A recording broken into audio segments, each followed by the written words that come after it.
السلام علیکم، Muzammil ساوردی official channel کے ساتھ میں ہوں آپ کے میزبان اقرار ریاض۔ ہمارے ساتھ موجود ہے مزمل ساوردی۔ السلام علیکم مزمل صاحب، کیا حال ہے آپ کا؟ وعلیکم السلام اقرا، کیا حال ہیں آپ کے؟ میں ٹھیک، اللہ پاک کا شکر ہے۔ ایم شور سر کہ ہمارے ناظرین بھی خیر عافیت سے ہوں گے۔ تو مزمل صاحب، ولاگ کا آغاز کریں گے۔ سوال بڑا سیدھا اور سادہ پہلا کہ کیا گلگت بلتستان میں نون لیگ اور پیپلز پارٹی کے درمیان جو سیٹلمنٹ کی باتیں چل رہی تھی ان میں حقیقت ہے کوئی یا نہیں؟ اقرا، گلگت بلتستان اور آزاد کشمیر کی صورتحال عجیب ہے۔ دونوں جگہ عام انتخابات کا بگل بج چکا ہے۔ پہلے گلگت بلتستان میں جنوری میں عام انتخابات ہونے ہیں، پھر اس کے بعد گرمیوں میں آزاد کشمیر میں عام انتخابات ہونے ہیں۔ دونوں جگہ عام انتخابات کے لیے سیاسی جماعتیں تیاریاں کر رہی ہیں۔ پیپلز پارٹی اور نون لیگ بھی تیاری کر رہی ہے۔ یہ بات درست ہے کہ گلگت بلتستان اور آزاد کشمیر میں پیپلز پارٹی اور مسلم لیگ نون کا کوئی اتحاد نہیں ہونے جا رہا۔ دونوں جماعتیں اپنا اپنا انتخاب ایک دوسرے کے مقابلے پہ لڑیں گی، اور تحریک انصاف بھی انتخاب میں حصہ لے گی۔ اس طرح یہاں تینوں جماعتیں اپنے اپنا انتخاب لڑیں گی۔ کوئی اتحاد ہوتا ہوا مجھے انتخابی اتحاد نظر نہیں آ رہا۔ اس لیے آپ کو آزاد کشمیر اور گلگت بلتستان میں انتخابات میں تلخی بھی نظر آئے گی۔ بلاول بھٹو دونوں جگہ انتخابی مہم لیڈ کریں گے۔ مسلم لیگ نون سے کون لیڈ کرے گا یہ ایک الگ سوال ہے، لیکن زیادہ امکانات ہیں کہ مریم نواز ان انتخابی مہم کو لیڈ کریں گی، اور کہیں کہیں نواز شریف صاحب بھی اپنی پریزنس دیں گے۔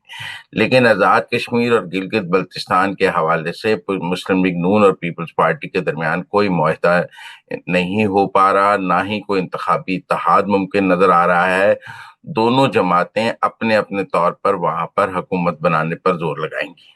مسلم لیگ نون کا خیال ہے کہ جہاں جس کی مرکزی حکومت ہوتی ہے وہ آسانی سے آزاد کشمیر اور گلگت بلتستان میں حکومت بنا لیتا ہے، لہذا ان کی جماعت کو حکومت بنا لینی چاہیے۔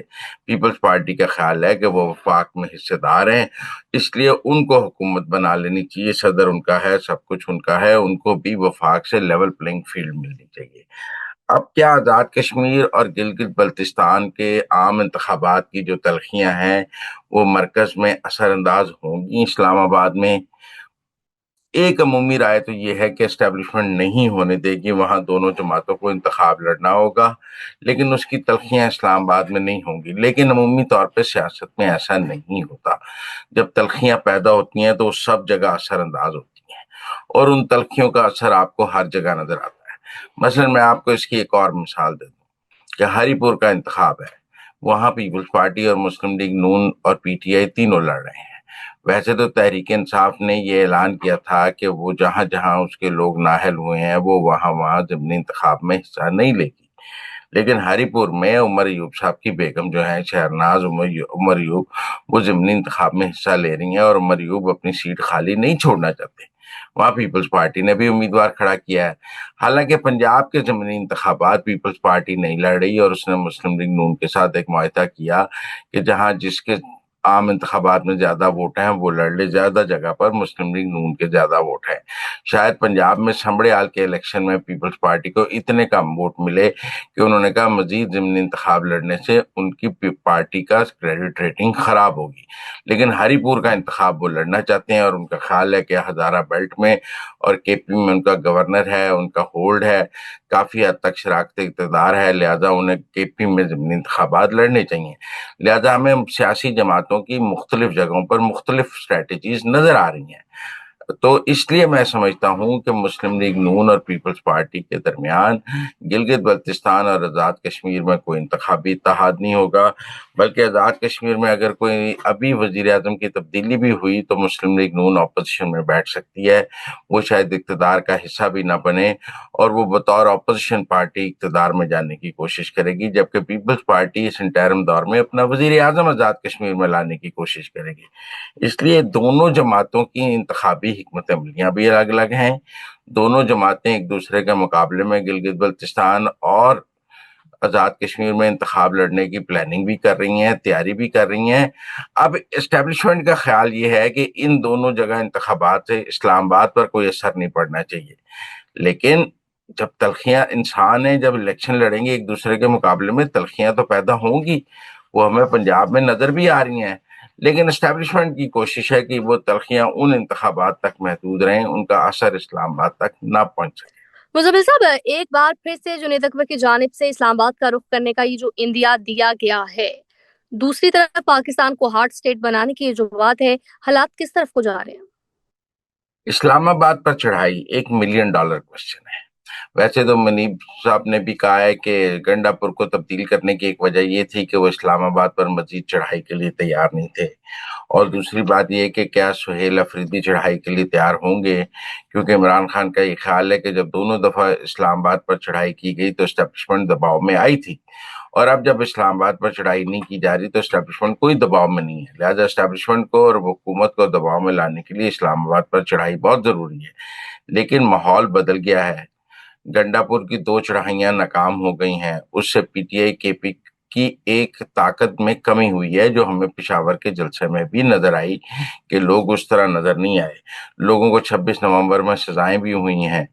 क्या सुहेल अफरीदी साहब कोई खून खराबे के लिए तैयार हैं? क्या वो इस्लामाबाद की तरफ मार्च करके खून खराबे और लाशों के लिए तैयार हैं? ये एक बहुत बड़ा सवाल है। क्या वो अपनी वजारत आला इन लाशों पर कुर्बान कर देंगे और इमरान खान के इस्लामाबाद पर चढ़ाई के प्लान को अमल दरामद देंगे? जुनैद अकबर ने उस तरफ इशारा दिया है। ये अब सुहेल अफरीदी ने फैसला करना है कि वो कितना खून खराबा चाहता है, क्योंकि रियासत की पॉलिसी बिल्कुल क्लियर है कि वो इस्लामाबाद पर किसी को चढ़ाई नहीं करने देगी। अभी टीएलपी का मामला भी आपने देख लिया है, पहले भी देख लिया है। अब जत्था सियासत के खिलाफ एक यकसुई मौजूद है एस्टेब्लिशमेंट और हुकूमत के दरमियान, और वो समझते हैं कि किसी को भी जत्था इस्लामाबाद लाने की इजाजत नहीं होनी चाहिए। क्या सुहेल अफरीदी अपनी केपी हुकूमत के सर पे सरकारी वसाइल इस्तेमाल करते हुए, जैसे गंडापुर इस्तेमाल करते थे, तो क्या इस्लामाबाद पर नवंबर में चढ़ाई कर सकते हैं? अभी तो उनकी इमरान खान से मुलाकात होनी है। उस मुलाकात में इमरान खान उनको क्या हदायत देते हैं? इन मुलाकात में मेरे ख्याल में जो रोकी भी जा रही थी वो इसलिए नहीं रोकी जा रही थी कि वो कैबिनेट ना बना सकें। सवाल इस्लामाबाद पर चढ़ाई का ही है कि इस मुलाकात के नतीजे में इस्लामाबाद पर चढ़ाई का प्लान भी फाइनल हो सकता है।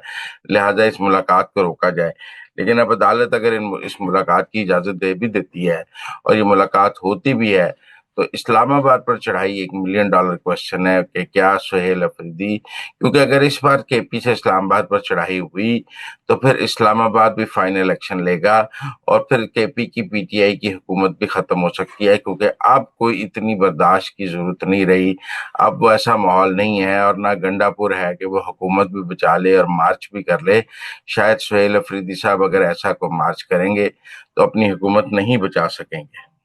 मुज़म्मिल साहब, बानी पीटीआई को शिफ्ट करने की जो बात है, तारिक फजल चौधरी की जानिब से कहा गया है कि अगर पीटीआई दरख्वास्त दे तो खान साहब को बनीगाला शिफ्ट कर दिया जा सकता है। तो क्या इमरान खान इस बात पर राजी होंगे कि उन्हें बनीगाला शिफ्ट कर दिया जाए? वफाकी वजीर तारिक फजल चौधरी साहब का ये कहना कि अगर पीटीआई दरखास्त दे तो इमरान खान को बनी गाला शिफ्ट किया जा सकता है।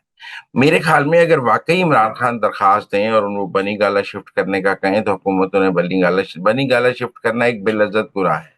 आप बनी गाला को भी सब जेल करार दे देंगे, होंगे तो वो जेल में ही ना। अब जेल अडियाला हो या बनी गाला हो, जेल तो जेल हो। वहाँ रियासत का कंट्रोल होता है, वहाँ हुकूमत का कंट्रोल होता है, वहाँ जेल इंतजामिया का कंट्रोल होता है, वहाँ जेल मैनुअल लगता है। ऐसा थोड़ी है कि वो बनी गाला में बहुत आजाद फिर रहे होंगे, उसके भी 2-3 कमरे जेल करार दे दिए जाएंगे, बल्कि बाकी जगहों पर रियासत का कब्जा हो जाएगा। तो इससे पहले आपने देखा है बुशरा बीबी को रखा गया था बनी गाला में। वो खुद दरखास्त करके अडियाला शिफ्ट हुई, क्योंकि अलीमा खान ने उनके खिलाफ प्रोपेगेंडा शुरू कर दिया कि ये एस्टेब्लिशमेंट से सेटलमेंट के साथ बनी गाला बैठी हैं, तो वो बेचारी अडियाले आ गई कि उनके ऊपर सेटलमेंट का इल्जाम था। एक वो जेल भी काट रही थी, ऊपर से सेटलमेंट का इल्जाम भी था। तो इसलिए मेरे ख्याल में बनी गाला हुकूमत को बनी गाला शिफ्ट करने में ना इतराज होना चाहिए, ना इतराज होगा, क्योंकि वो भी जेल होगी। इमरान खान का ख्याल होगा कि ये एक बेलज्जत गुनाह है, रिलीफ ऐसा है जिसको लेने के बाद उन्हें कुछ हासिल भी नहीं होगा और एक मुफ्त का हुकूमत का एहसान भी होगा कि बनी गाला शिफ्ट कर दिया। लिहाजा वो सोचते होंगे होनी होगी तो रिहाई होगी, ये बनी गाला शिफ्ट करने का क्या फायदा है। इसलिए मुझे लगता है इमरान खान ही बनी गाला में शिफ्टिंग की दरखास्त नहीं देंगे। उनका ये ख्याल होगा कि बनी गाला शिफ्ट होने का कोई खास फायदा नहीं है। जो सहूलियात उन्हें यहाँ अडियाला में हासिल है वही बनी गाला में हासिल होंगी, वहाँ कोई स्पेशल सहूलियात नहीं होंगी। फिर यहाँ पे बुशरा बीबी मौजूद है, वहां वो नहीं होंगे। तो इसलिए मेरे ख्याल में बनी गाला वो इमरान खान खुद भी नहीं जाना चाहेंगे। खान और सोहेल अफरीदी की मुलाकात कराने में आखिर क्या हर्ज है? क्यों मुलाकात नहीं कराई जा रही? वो तो सिर्फ मुलाकात करने का कह रहे हैं और कह रहे हैं कि मैं तो इतने करोड़ लोगों का नुमाइंदा हूँ, तो बतौर सीएम केपी मेरी इस दरख्वास्त को कंसीडर किया जाए।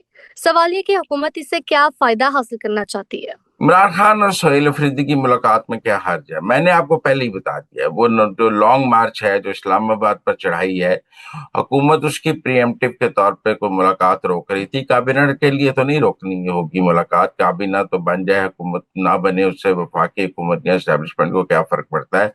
प्रॉब्लम इस्लामाबाद पर चढ़ाई का है कि इस मुलाकात के नतीजे में इमरान खान उन्हें कोई तारीख, कोई चीज, दोनों आपस में मिलकर कुछ तय कर लेंगे, वो है। और अगर वो मुलाकात हो जाती है तो मुझे लगता है इस्लामाबाद पर चढ़ाई का कोई प्लान और कोई शक्ल नजर आ जाएगी। जैसे मैंने पहले एक सवाल के जवाब में आपको ये कहा है कि मुझे ये मुमकिन नजर आता है। मुजम्मिल साहब, एक और सेटलमेंट की बात जानना चाहूंगी आपसे कि कितनी सदाकत है। ये जो कहा जा रहा है कि बलूचिस्तान में भी कुछ सेटलमेंट होने जा रही है, नून लीग और पीपल्स पार्टी के में 2.5 साल नून लीग, 2.5 साल पीपल्स पार्टी हुकूमत करेगी, क्या कहेंगे? बलूचिस्तान हुकूमत में मुस्लिम लीग नून और पीपल्स पार्टी के दरमियान 2.5 साल मैं नहीं समझता। मैं समझता हूँ सरफराज बुगटी अपनी मुद्दत पूरी करेंगे, क्योंकि उन्हें एस्टेब्लिशमेंट की मुकम्मल हिमायत हासिल है। अगर मुस्लिम लीग नून चाहे भी तो वो सरफराज बुगटी को नहीं बदल सकती है, क्योंकि वो पीपल्स पार्टी के नुमाइंदे भी नहीं है, वो तो एस्टेब्लिशमेंट के नुमाइंदे हैं और वजारत आला एस्टेब्लिशमेंट के पास है। तो मुझे नहीं लगता कि सरफराज बुगटी से वजारत आला लेकर एस्टेब्लिशमेंट किसी और को देगी। सरफराज बुगटी एस्टेब्लिशमेंट का बहुत शानदार काम कर रहे हैं। वो वॉर ऑन टेरर पे भी काम कर रहे हैं, वो बीएलए के खिलाफ भी उनका बयानिया मजबूत है, और इतना clear headed chief minister Balochistan से एस्टेब्लिशमेंट को मिलना मुश्किल है। लिहाजा मुझे नहीं लगता कि सरफराज बुगटी को बदला जाएगा या कोई 2.5 साल वाली बात है। जैसे मरकज में 5 साल शहबाज शरीफ पूरी करेंगे, ऐसे ही बलूचिस्तान में सरफराज बुगटी पूरी करेंगे। मुझे वो 2.5 साल वाली कोई बात नजर नहीं आती। Last but not the least, Adil Raja और इमरान रियाज के दरमियान खतो खताबत का जो सिलसिला है वो सोशल मीडिया पर जारी है, ऑनलाइन खतो खताबत है। तो इमरान रियाज खान को गवाही देने का आदिल राजा कह रहे हैं, लेकिन जो इमरान रियाज खान साहब है वो इनकारी हैं। ये क्या चल रहा है? वो क्यों नहीं गवाही दे रहे? अगर वो कह रहे हैं तो दोनों पीटीआई से ना। आदिल राजा और इमरान रियाज खान दोनों एक दूसरे को ओपन लेटर्स लिख रहे हैं, दोनों एक दूसरे को खुले खत लिख रहे हैं। वो उसको खत लिखता है और जो ट्विटर पर डाल देता है, वो उसको खत लिखता है। वो कहता है गवाही आपकी तारीख सुनहरे बाब से लिखी जाएगी। वो कह रहा है कि तारीख मेरी गवाही की कोई जरूरत ही नहीं है, आप केस हार चुके हैं, आपको लंदन हाई कोर्ट ऑलरेडी झूठा करार दे चुकी है। मैं गवाही दूंगा तो मुझे भी झूठा करार दे देगी, तो मैं आपके साथ झूठों की फहरिस्त में शामिल नहीं होना चाहता। मैंने आपको पहले ही कहा है कि आप आदिल राजा और इमरान रियाज खान की लड़ाई को एक एंटरटेनमेंट कॉमेडी फिल्म के तौर पर देखें। इसको सीरियस लेने की जरूरत नहीं है। ये एक एंटरटेनमेंट कॉमेडी फिल्म है। आप इसको कॉमेडी फिल्म के तौर पर लें और देखें कि दो कॉमेडी कैरेक्टर्स हैं जो आपस में एक दूसरे के साथ जैसे लड़ रहे हैं, बिल्कुल वो ये कॉमेडी कैरेक्टर्स हैं, कार्टून कैरेक्टर्स हैं। आपको इनको सीरियस लेने की जरूरत नहीं है। इनको एंटरटेनमेंट कॉमेडी फिल्म के तौर पर देखा करें, आपको ज्यादा मजा आएगा। नाज़रीन, अब तक के लिए इतना ही। आप देखते रहिए मुज़म्मिल सोवर्दी ऑफिशियल यूट्यूब चैनल, और हाँ, चैनल को लाइक शेयर सब्सक्राइब जरूर कीजिएगा। फीडबैक से भी आगाह कीजिएगा।